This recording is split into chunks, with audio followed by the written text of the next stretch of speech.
સ્વાગત છે તમારું મારા ચેનલમાં। જય શ્રી કૃષ્ણ અને સીતારામ બધાને। આજે આપણે બનાવશું મમરાના લાડવા। તો ચાલો શરૂ કરીએ લાડવા બનાવવાનું। લાડવા બનાવવા માટે કોઈ પણ એક વાટકો સેટ કરી અને 3 વાટકા મમરા લઈ લેશું। આ મમરાને આપણે એક પેનમાં એડ કરી દેશું। હવે આ મમરાને આપણે શેકી લેશું। મમરાને આપણે મીડિયમ ફ્લેમ પર શેકીને તૈયાર કરી લેવાના છે। ઉત્તરાયણ આવે છે તો તમે પણ આ રેસીપીને ઉત્તરાયણમાં જરૂરથી બનાવજો। જો તમે આ વિડીયોમાં બતાવેલી બધી ટિપ્સ ફોલો કરશો તો લાડવા છે એ ઘરે જ પરફેક્ટ બનીને તૈયાર થશે। જો તમને મારી રેસીપી સારી લાગતી હોય તો પ્લીઝ મારા વિડીયોને લાઈક અને શેર કરો।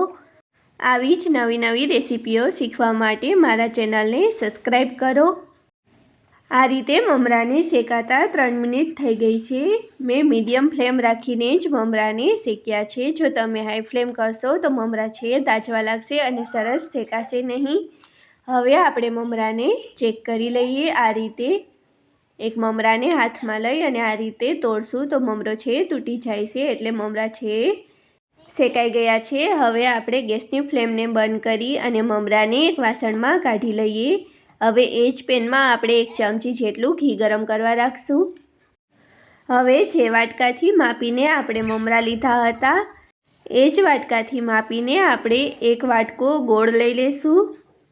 હવે આ ગોળને પેનમાં એડ કરી દેશું।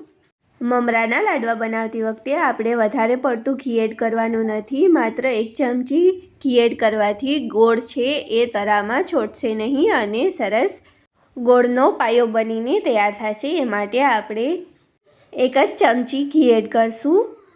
હવે ગેસની ફ્લેમને મીડિયમ રાખી અને આ રીતે હલાવતા જઈ ગોળને અને ગોળનો પાયો બનાવીને તૈયાર કરશું।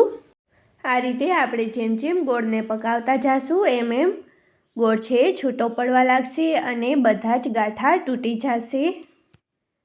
થોડી જ વારમાં બધા જ ગાંઠા સરસ ઓગળી જશે।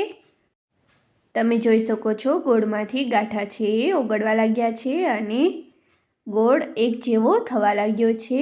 બસ આ જ રીતે આપણે મીડિયમ ફ્લેમ પર ગોળને વચ્ચે હલાવતા જઈ અને પકાવી લેવાનો છે।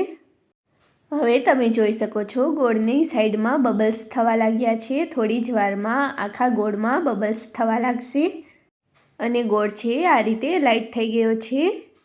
હજી પણ આ જ રીતે હલાવતા જઈ અને આપણે ગોળને પકાવી લેવાનો છે। જો તમે મારો આ વિડીયો પૂરો જોઈ લેશો તો તમે પહેલી વાર લાડવા બનાવતા હોય તો પણ લાડવા પરફેક્ટ બનીને તૈયાર થશે। જુઓ ધીરે ધીરે આખા ગોળમાં બબલ્સ થવા લાગ્યા છે। ગોળનો પાયો બનાવતી વખતે આપણે ગોળને આ રીતે લગાતાર હલાવતા રહેવાનું, જેથી ગોળ છે તરામાં ચોટે નહીં અને બધો જ ગોળ સારી રીતે પાકી જાય। જો ગોળ એક બાજુ છોટી જશે તો તે કડવો થઈ જશે। એ માટે આપણે આ રીતે હલાવતા રહેવાનું અને પેનમાં લાગેલો ગોળ આ રીતે તવેથાથી થોડો હટાવી લેવાનો, જેથી એ ગોળ બળે નહીં અને બધો જ ગોળ એક સરખો પાકીને તૈયાર થઈ જાય। જુઓ હવે બધા જ ગોળમાં સરસ બબલ્સ થવા લાગ્યા છે।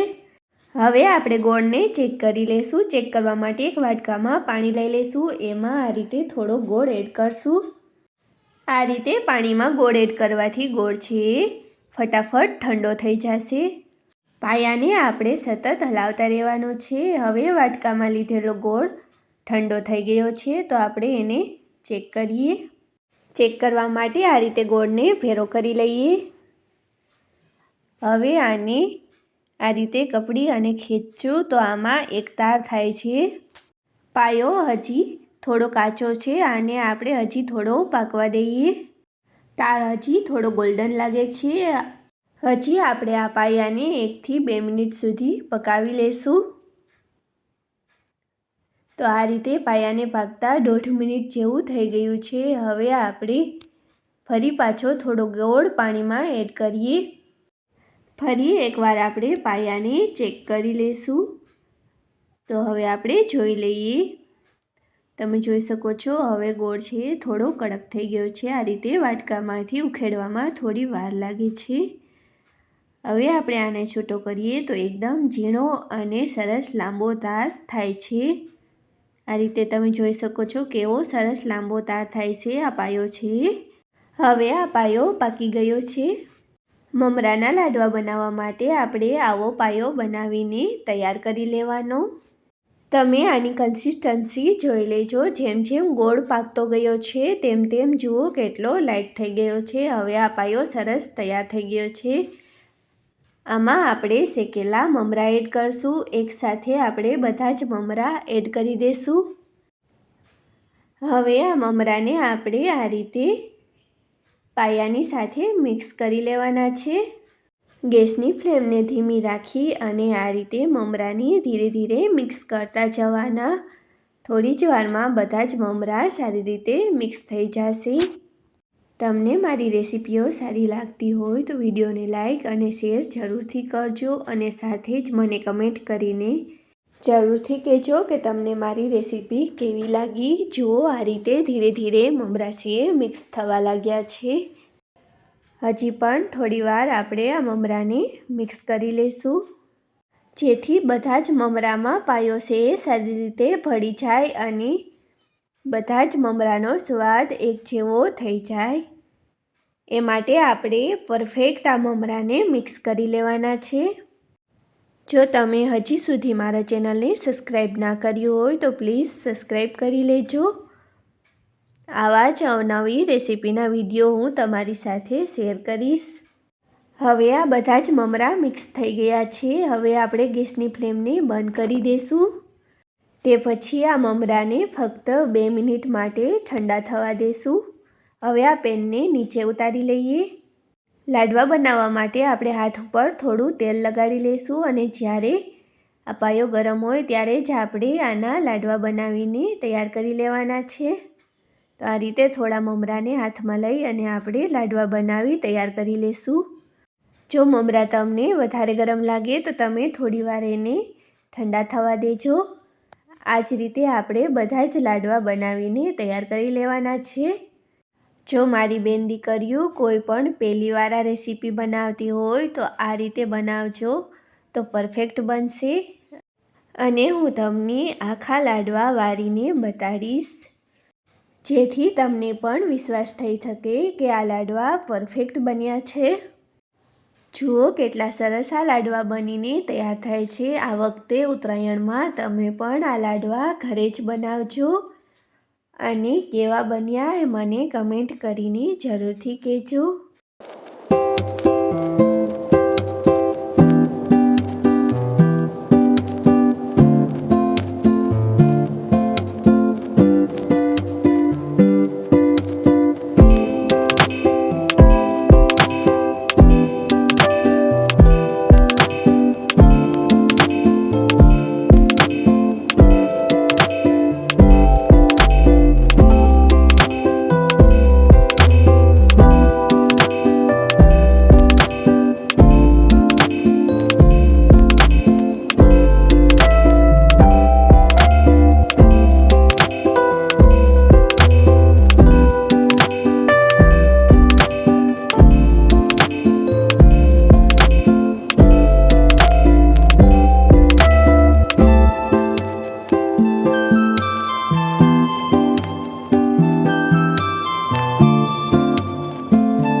તમે જોઈ શકો છો આ રીતે મેં બધા જ લાડવા બનાવીને તૈયાર કરી લીધા છે.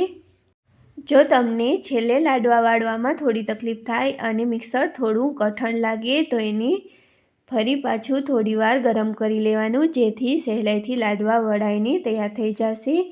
અને જો મિક્સર થોડું ઠંડુ થાય તે પછી તમે ફટાફટ લાડવા બનાવવા માંડશો તો બધા જ લાડવા સહેલાઈથી વળાઈને તૈયાર થઈ જશે. આ રીતે મેં આ બધા જ લાડવા વાળીને તૈયાર કરી લીધા છે. જુઓ બન્યા છે ને એકદમ સરસ, જોતાં જ મોંમાં પાણી આવી જાય એવા. તમે પણ આ ઉત્તરાયણમાં આ લાડવાને ચોક્કસ બનાવજો. જો તમે મારી બતાવેલી બધી ટિપ્સ ફોલો કરશો તો લાડવા આવા જ પરફેક્ટ બનીને તૈયાર થશે. આવી જ નવી નવી રેસીપીઓ શીખવા માટે મારા ચેનલને સબસ્ક્રાઈબ કરી લેજો. રેસીપી સારી લાગી હોય તો વિડીયોને લાઈક અને વધુમાં વધુ શેર કરજો. મળીએ આગલા વિડીયોમાં એક નવી રેસીપી સાથે. ત્યાં સુધી જય શ્રી કૃષ્ણ અને સીતારામ બધાની. અને હા, આજની મારી આ રેસીપી તમને કેવી લાગી એ મને કમેન્ટ કરીને કહેવાનું ભૂલતા નહીં.